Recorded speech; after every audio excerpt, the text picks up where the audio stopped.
فرمایا تحقیق اللہ نے مومنوں پر احسان فرمایا ہے کہ انہیں اپنا رسول عطا فرمایا۔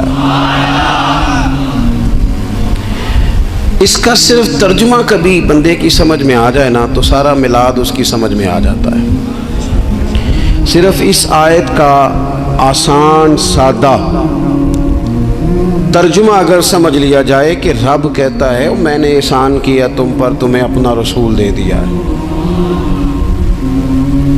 وہ دو عالم کی رحمت ہیں، وہ جہاں چاہتے وہیں رہتے، یہ تو ان کی مہربانی ہے کہ یہ عالم پسند آیا۔ نبی پاک صلی اللہ تعالیٰ علیہ وسلم ہمارے اوپر رب کا سب سے بڑا احسان ہے، اور اللہ تبارک و تعالیٰ نے سسکتی، تڑپتی، بے چین، پریشان، تکلیف میں مبتلا اپنی مخلوق پر رحم فرمایا اور رسول کریم عطا فرمائے۔ نبی پاک صلی اللہ تعالیٰ علیہ وسلم کی تشریف آوری نے ایک ایک ذرے پر احسان کیا، حضور سے ایک ایک نگر، ایک ایک پتہ فیضیاب ہوا، لیکن بعض چیزیں ایسی ہیں جنہیں خصوصی طور پر سرکار نے نوازا، بعض معاملات پر خاص کرم نوازی حضور نے فرمائی۔ مجھے بتائیے جس بندے کو یہی خبر نہ ہو میرا خالق اور مالک کون ہے، جس کو یہی پتہ نہ ہو کہ میرا رزق کہاں سے آتا ہے، میں نے مانگنا کہاں سے ہے، جس سے یہ خبر ہی نہ ہو کہ میری دعاؤں کا رخ کس طرف ہونا چاہیے، اس کی بھی کوئی زندگی ہے؟ نبی پاک علیہ السلام نے سب سے بڑا احسان یہ فرمایا ہے کہ ہمیں عقیدہ توحید سکھایا ہے۔ حضور نے ہمیں ہر جگہ سے چھڑا کے رب کریم کی بارگاہ میں سجدہ کرنے کا حکم دیا ہے۔ عرب کے لوگ جو تھے وہ بڑی بڑی وہم کا شکار تھے، بڑی بڑی اوہام پرستی کا شکار تھے۔ یہ آج کل بھی وہم بہت زیادہ ہے نوجوانوں میں، یعنی کوئی فیصلہ پکا ہے ہی نہیں، کوئی پکی بات ہی نہیں کرتے، یہ کر لوں کہ نہ کروں، اگر آپ کہتے ہیں تو کر لیتا ہوں، ویسے اس میں فلانی فلانی کمزوری بھی ہے، اور اگر میں نے نہ کیا تو فلاں فلاں مشکل بھی ہے۔ بھئی جس بندے نے قوت فیصلہ ہی نہیں پائی، اس نے ارادہ ہی پکا نہیں کیا کہ اس نے کدھر جانا ہے، تو وہ سفر کیسے کرے گا؟ سفر تو اس بندے کا مکمل ہوتا ہے جو سفر شروع کرتا ہے۔ عرب کے لوگ بھی بڑے بڑے اوہام پرستی کا قائل تھے، وہ جب قربانیاں کرتے تھے تو ان کا گوشت لا کے کعبے کی دیواروں کے ساتھ ملا کرتے تھے، یہ قبولیت کی علامت ہے۔ سارے کپڑے اتار کے کعبے کا طواف کرتے تھے، جب احرام باندھ لیتے، حج عمرے کا ارادہ کرتے تو دروازوں سے داخل نہیں ہوتے تھے۔ وہ کہتے تھے کہ دروازے گناہگار ہیں اور ہم چونکہ اب نیک کام کر رہے ہیں لہذا اوپر سے ہو کے آئیں گے۔ رسول کریم علیہ السلام نے انہیں ان سارے وہموں سے، ساری پریشانیوں سے، ان ساری بدشگونیوں سے نکال کے کہا اللہ تمہارا مالک ہے، اللہ تمہارا محافظ ہے، ہوگا وہ جو رب چاہے گا۔ ذرا ذرا سی بات پہ سہم جانا، ذرا ذرا سی بات پہ ڈر جانا، حضور نے لوگوں کو قوت فیصلہ عطا کی، اور اتنی بڑی قوت فیصلہ حضور نے دی کہ کل تک جو فیصلہ کر نہیں نہ پا رہے تھے، آج انہوں نے اس طرح کے فیصلے کیے کہ اپنی ساری کی ساری اولادیں لے کر وہ میدانوں میں کھڑے ہو گئے۔ وہ ڈٹ گئے کہ ہم نے کفر کے مقابلے میں جہاد کرنا ہے، انہوں نے طے کر لیا کہ حق کیا ہے، سچ کیا ہے۔ نبی پاک علیہ السلام نے ہمیں عقیدہ توحید دیا، اور وہ طے کر کے دیا ہے نبی پاک نے، سجدہ سوائے اللہ کے کسی کو جائز، اگر کوئی عبادت کی نیت سے کرتا ہے تو سجدہ کفر ہے، اور اگر تعظیم کی نیت سے کرتا ہے تو حرام ہے۔ نبی پاک علیہ السلام تشریف فرما تھے تو کچھ جانوروں نے آ کے حضور کے قدموں پہ سجدہ کیا، پیش نظر ہے وہ نوبہار، اور سجدے کو دل ہے بے قرار، روکیے سر کو روکیے، یہی تو امتحان ہے۔ کچھ جانوروں نے جب سجدہ کیا تو صحابہ عرض کرنے لگے یا رسول اللہ صلی اللہ تعالیٰ علیہ وسلم ہمارا بھی دل کرتا ہے، تو حضور نے فرمایا بھی سجدہ سوائے رب کے کسی کے لیے جائز نہیں ہے، ہاں اگر جائز ہوتا تو میں خاتون سے کہتا کہ اپنے شوہر کو سجدہ کرے۔ نبی پاک علیہ السلام نے حد بندی کر دی۔ اور پھر دیکھیں یہ جو ہم میلاد مناتے ہیں نا، یہ میلاد اللہ تعالیٰ کی توحید کا بہت بڑا اعلان ہے۔ ہم کہتے ہیں نبی پاک کا میلاد ہوا، جس کا میلاد ہوتا ہے وہ خدا نہیں ہوتا، جو پیدا ہوتا ہے وہ رب۔ جب ہم میلاد منا رہے ہوتے ہیں تو ہم یہ بتا رہے ہوتے ہیں بھئی حضور خدا نہیں، حضور تو 12 ربیع الاول کو پیدا ہوئے۔ تو جو پیدا ہو، رب پیدا، لم یلد ولم یولد، اللہ تبارک و تعالی پیدا نہیں ہوتا، مالک تو ازلی ابدی شانیں رکھتا ہے۔ اس لیے عقیدہ توحید بندے کو مضبوط کر دیتا ہے۔ انسان جب عقیدہ توحید والا ہو جاتا ہے، اور نبی پاک علیہ السلام دنیا میں رب کی طرف بلانے آئے، وداعیا الی اللہ باذنہ وسراجا منیرا، حضور نے لوگوں کو اللہ کی جانب دعوت دی۔ جب انسان توحید والا ہو جاتا ہے تو مضبوط ہو جاتا ہے، وہ کسی سے نہیں ڈرتا، وہ سمجھتا ہے ہونا تو وہ ہے جو میرا رب چاہے گا، مجھے پریشان ہونے کی ضرورت کیا ہے۔ پھر اس کا بھروسہ بھی اللہ تعالیٰ پر، اس کی امیدیں بھی اللہ رسول سے، اس کی توجہات کا قبلہ بھی سارا ادھر ہی۔ تو حضور نے لوگوں کو عقیدہ دیا، مضبوط کیا۔ رسول پاک صلی اللہ تعالیٰ علیہ وسلم نے ذہنوں کو پختگی عطا فرمائی۔ تو سب سے بنیادی چیز حضور کا جو احسان ہے وہ عقیدہ ہے۔ پھر بعض خاص طبقات پر حضور نے خاص احسان کیا۔ آج بھی پوری دنیا میں ڈنڈورا پیٹا جاتا ہے عورتوں کے حقوق کا، پوری دنیا کے اندر، اور بعض لوگ عورتوں کو بڑا دھوکہ دیتے ہیں، کہتے ہیں تمہیں حق نہیں ملتے لہٰذا تم سڑکوں پہ آ جاؤ، معاذ اللہ، تمہیں حق نہیں ملتے لہٰذا تم معاذ اللہ بازاروں کی رونق بن جاؤ۔ عورتوں کو بڑا پریشان کیا جاتا ہے حقوق کے تعلق سے۔ نبی پاک علیہ السلام کی آمد سے پہلے کوئی خاتون کے ساتھ سلوک اچھا نہیں کیا جاتا تھا، اس کا کوئی جائیداد میں حصہ نہیں تھا۔ عورت کا خامد اگر فوت ہو جاتا تو وہ اپنے سسرال کے خاندان کی پراپرٹی بن جاتی، معاذ اللہ، اور جس کے مرضی چاہے سپرد کر دیتی۔ ہندوستان کے بعض علاقوں میں ایسی کبھی رسمیں بھی پائی جاتی تھی کہ بعض عورتیں اپنے خامد کے ساتھ جل جانا مناسب سمجھتی تھی کہ بعد میں کوئی زندگی تو ہوگی نہیں، اور بیوہ خاتون اور طلاق یافتہ خاتون، اس کے بارے میں تو لوگوں کا خیال تھا کہ شاید یہ خاتون بالکل سوسائٹی اور سماج کا حصہ ہی نہیں ہونی چاہیے۔ قربان جائیں، یہ احساس میرے نبی پاک نے دیا ہے۔ حضور نے پہلی شادی ہی اس خاتون سے کی ہے جن کا پہلے بھی نکاح ہو چکا تھا، اور خاتون کو حضور نے حقوق دیے، جائیداد میں حصہ دیا۔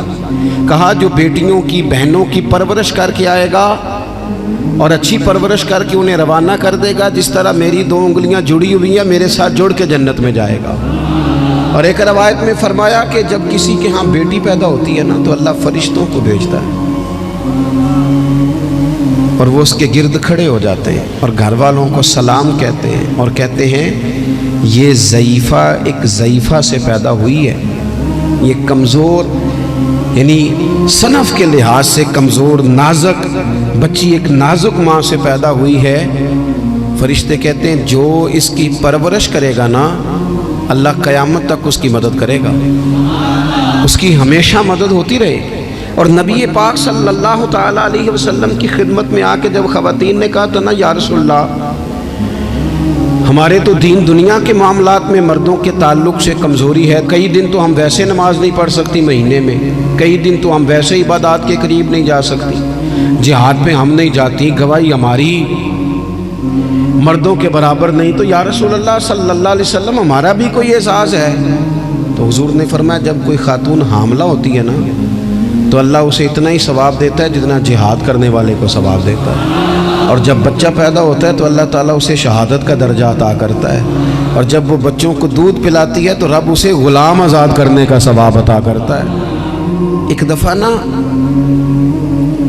نبی پاک صلی اللہ تعالیٰ علیہ وسلم کی خدمت عالی مرتبت میں حضرت عائشہ صدیقہ رضی اللہ تعالیٰ عنہ نے ایک واقعہ عرض کیا۔ عرض کی حضور آج میرے ساتھ عجیب معاملہ ہوا، میں گھر میں اکیلی تھی تو ایک خاتون 2 بیٹیوں سمیت آئی، اس نے کہا کہ میں بھی بھوکی ہوں، میری بیٹیاں بھی پریشان ہیں، کھانا نہیں کھایا۔ سیدہ پاک کہتی ہیں یا رسول اللہ میرے پاس بھی 3 کھجوریں تھیں گھر میں پڑی، یہ 2 جہاں کے شاہ ہیں پر پاس کچھ رکھتے نہیں، اور 2 جہاں کی نعمتیں ہیں ان کے خالی ہاتھ میں۔ فرماتی ہیں وہ 3 کھجوریں میں نے ان 3 ماں بیٹیوں کو دے دی، ماں نے پہلے ایک کھجور دونوں بیٹیوں کو دی، پھر بچیاں وہ کھجور کھا کے ماں کی طرف دیکھنے لگی تو جو کھجور ماں کے پاس تھی اماں نے اس کے بھی 2 حصے کر کے بیٹیوں میں بانٹ دیے۔ حضرت عائشہ عرض کرنے لگی یا رسول اللہ میں نے یہ بڑا نرالا رنگ دیکھا ہے، ماں کا اپنے بچوں سے پیار کا انداز۔ تو حضور نے کیا فرمایا؟ نبی پاک علیہ الصلوۃ والسلام فرمانے لگے سن پھر اللہ تعالیٰ نے اس عورت پر جنت کو واجب کر دیا ہے، فرمایا اللہ نے اسے جہنم سے دور کر دیا ہے جو بیٹیوں کے معاملے میں آزمایا گیا، اور جس نے پھر ان کے ساتھ اچھا سلوک کیا۔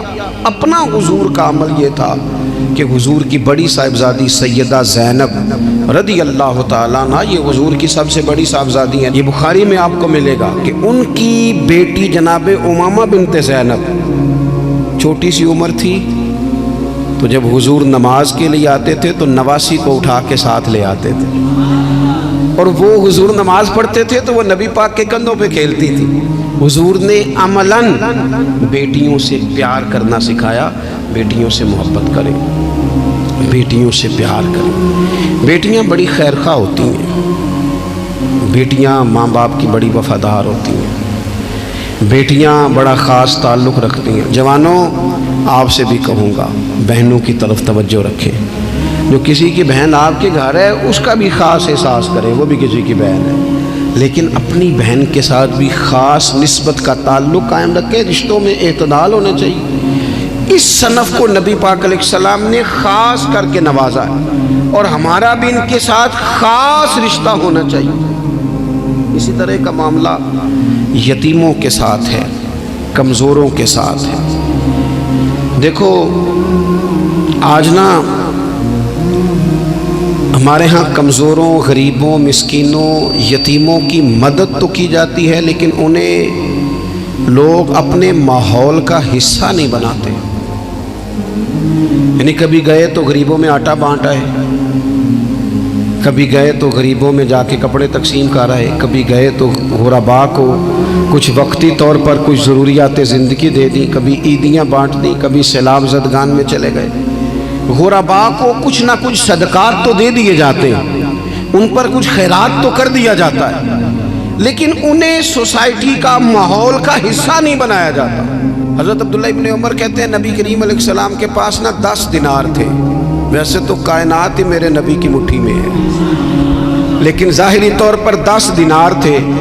حضور ایک دکان پہ گئے، 4 دینار کا حضور نے ایک جوڑا خریدا، کپڑے خریدے، وہ قمیض حضور نے پہنی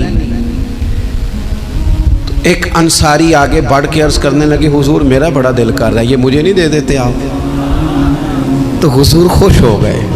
یہ میرے محبوب کا دروازہ ہے کہ جب کوئی مانگتا ہے تو حضور خوش ہو جاتے ہیں۔ نبی کریم سے مانگا اس شخص نے تو حضور خوش ہو گئے، اور محبوب نے وہ کرتا، وہ کپڑے اتار کے اس انصاری کو عطا کر دیے، اور 4 دینار کے اور خرید لیے، باقی بچے 2 دینار۔ نبی کریم وہ لے کے نکلے، رخصت ہوئے گھر جانے کے لیے، تو رستے میں خاتون کو روتے ہوئے دیکھا، حضور رک گئے، فرمایا کیوں رو رہی ہو؟ عرض کرنے لگی یا رسول اللہ صلی اللہ تعالیٰ علیہ وسلم میں فلاں آدمی کی کنیز ہوں، نوکرانی ہوں، اس نے آٹا لینے بھیجا تھا 2 دینار کا، وہ 2 دینار گم ہو گئے، حضور نے 2 دینار اسے عطا کر دیے، وہ دیے تو پھر رو رہی تھی۔ فرمایا اب کیوں روتی ہو؟ کہنے لگی یا رسول اللہ ڈرتی ہوں دیر بڑی ہو گئی یا مار ہی نہ پڑے۔ تو حضور نے فرمایا چل نہ میں تیرے ساتھ چلتا ہوں۔ حضور ان کے گھر گئے، وہ اہل ایمان کا گھر تھا جن کی وہ کنیز تھی، جا کے کہا السلام علیکم، اندر سے جواب ہی نہیں آیا۔ پھر فرمایا السلام علیکم، کوئی جواب ہی نہیں آیا۔ محبوب کا طریقہ مبارکہ تھا 3 دفعہ دستک، پھر واپسی، تیسری دفعہ کہا السلام علیکم تو وہ سارے بول پڑے وعلیکم السلام یا رسول اللہ، حضور ماں باپ قربان۔ حضور فرمانے لگے میں نے پہلے بھی 2 دفعہ سلام لیا، بولا کوئی نہیں؟ کہا یا رسول اللہ اپنے نصیب تھے نا کہ ہم پہ سلامتیاں بھیج کون رہا ہے، ہم نے سوچا ذرا 3 دفعہ مل جائے سلامتی، ذرا مل جائے نا، حضور سلامتی بھیج رہے ہیں تو آتی رہے نا۔ تو محبوب کریم علیہ الصلوۃ والسلام فرمانے لگے یہ تمہاری کنیز وہاں کھڑی رو رہی تھی، اس بیچاری کے 2 دینار گم ہو گئے تھے، اسے دوبارہ سامان لاتے کچھ دیر ہو گئی، اس پر سختی نہ کرنا، مارنا نہ۔ غلام کہنے لگے حضور اس خاتون کے قربان جائیں جو ہمارے کریم رسول کو ہم جیسے غریبوں کے گھر تک لے آئیے، مارنا کیا، ہم اسے آزاد کرتے ہیں، یہ آزاد ہے اللہ کی رضا کے لیے۔ یہ دیکھو یہ میرے نبی پاک کا انداز ہے۔ حضور نکلے تو جناب عبداللہ ابن عمر فرماتے ہیں رسول کریم فرمانے لگے شکر ہے اللہ تعالیٰ کا، 10 دینار تھے، ایک انصاری نے بھی قمیض پہن لی، میں نے بھی قمیض پہن لی، اور رب نے ایک کنیز کو آزاد بھی فرما دیا۔ یہ انداز ہمیں نبی کریم نے دیا ہے کہ ہم اپنے دولتوں میں، اللہ کی عطاؤں میں غرباء کو، قریبیوں کو، رشتہ داروں کو، بہن بھائیوں کو تھوڑا شریک کر لیں، تاکہ وہ جو آسودگی اللہ نے ہمیں دی ہے اس میں سے دوسروں کو بھی کچھ نفع ملے۔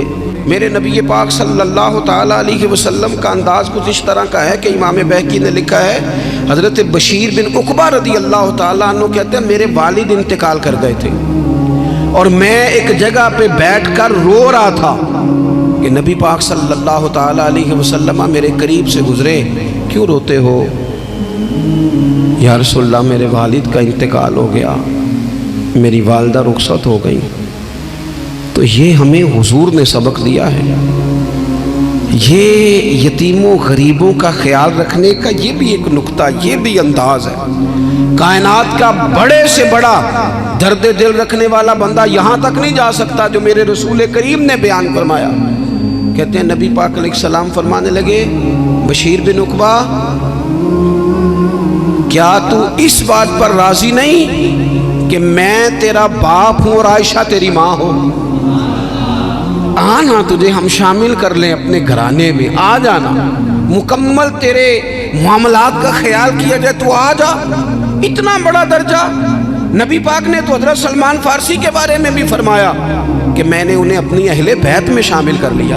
رسول اللہ صلی اللہ تعالیٰ علیہ وسلم غرباء کے لیے، مساکین کے لیے، یتیموں کے لیے، ناداروں کے لیے جو خاص احسان بن کے آئے، وہ یہ والا لہجہ نہیں کہ ہم مطمئن ہو گئے کہ ٹھیک ہے ہم گئے تو تھے، اتنے پیکٹ بانٹ تو آئے، اتنا کچھ ہم نے دے تو دیا، فلانا کام کر تو لیا، اور ویسے وہ بھی کب تک کیا جب تک خبریں تیز تھیں۔ ہمارے ملک میں سیلاب آیا، میڈیا نے خبر دی، شور ہوا، لوگوں نے بڑی کوشش کی، الحمدللہ بڑے اچھے جذبات کا اظہار کیا، ڈھیر سارے لوگ وہاں گئے۔ میں آپ سے پوچھتا ہوں کہ کیا سیلاب زدگان سارے اپنے اپنے گھروں میں چلے گئے؟ ان کے گھر بن گئے، لیکن ہمارے جذبے کیوں ٹھنڈے ہو گئے؟ اس لیے کہ خبریں ٹھنڈی ہو گئی۔ ہم تو چلتے ہیں ٹرینڈ کے ساتھ کہ آج کل ٹرینڈ کیا ہے، اگر خبر ادھر کی ہے تو ذوق ادھر کا ہے، خبر ادھر کی ہے تو ذوق ادھر کا ہے۔ دیر پا کام کرنا اور خاص جذبات پیدا کرنا ان لوگوں کے لیے۔ حضرت سیدنا عبداللہ بن ابی اوفا رضی اللہ تعالیٰ عنہ روایت کرتے ہیں ایک یتیم بچہ آیا تھا، اس نے عرض کی حضور میری ماں بھی بھوکی ہے اور میری ایک ہمشیرہ ہے وہ بھی بھوکی ہے، روٹی دا دکھ نہ پوچھو، روٹی تے بندہ کھا جاندی ہے۔ یہ جو بھوک ہوتی ہے نا، بھوک، بہت سارے لوگ نا، میں ایک شادی میں تھا تو وہاں ایک دو لوگ کھانا کھا رہے تھے، تو بعض لوگ انہیں دیکھ دیکھ کے مذاق کر رہے تھے، ویڈیو بنا رہے تھے، کہتے دیکھو کھانا ہی نہیں آتا، کیا انداز ہے، سارا ان کا منہ جو ہے وہ کھانے سے بھر گیا، ہاتھ دیکھو کہاں تک ان کے لتھڑ گئے، کیا انداز ہے۔ تو میں نے کہا تم ان کے کپڑے بھی تو دیکھو نا، انداز، بیٹھنا اٹھنا، کپڑے پہننا، یہ غریبی کا پتہ دیتے ہیں۔ بھوک جب تیز لگی ہو پھر کھانے کے آداب لوگوں کو یاد نہیں رہتے۔ غربت نے میرے بچوں کو تہذیب سکھا دی، اب وہ سہمے ہوئے رہتے ہیں، شرارت نہیں کرتے۔ وہ عزیز ہوتا یہ ہے کہ جب انسان کو بھوک شدید لگی ہو نا، پھر اسے ڈاکٹر کی ہدایات نہیں یاد رہتی، پھر تو پیٹ کی آگ بجھانے کو لوگ دوڑتے ہیں۔ تو کہتے ہیں اس بچے نے آ کے عرض کی یا رسول اللہ صلی اللہ تعالی علیہ وسلم ماں بھی بھوکی ہے، بہن بھی بھوکی ہے۔ حضور نے نا اسے 21 کھجوریں عطا فرمائی، فرمایا 7 تیری، 7 تیری بہن کی، 7 تیری والدہ کی۔ اور یہ حضور نے 21 کھجوریں دی ہیں، یہ نبی پاک نے 21 دی ہیں، ہاں یہ حضور نے 21 دی، اور حضور تو اشارہ بھی کر دینا تو پھر روٹی ساری زندگی ختم نہیں ہوتی۔ حضرت ابو ہریرہ کو بھی ملی تھی، فرماتے ہیں میں کئی سال کھاتا رہا، 1 کلو کھجوریں تھی پر ختم ہی نہیں ہوئی۔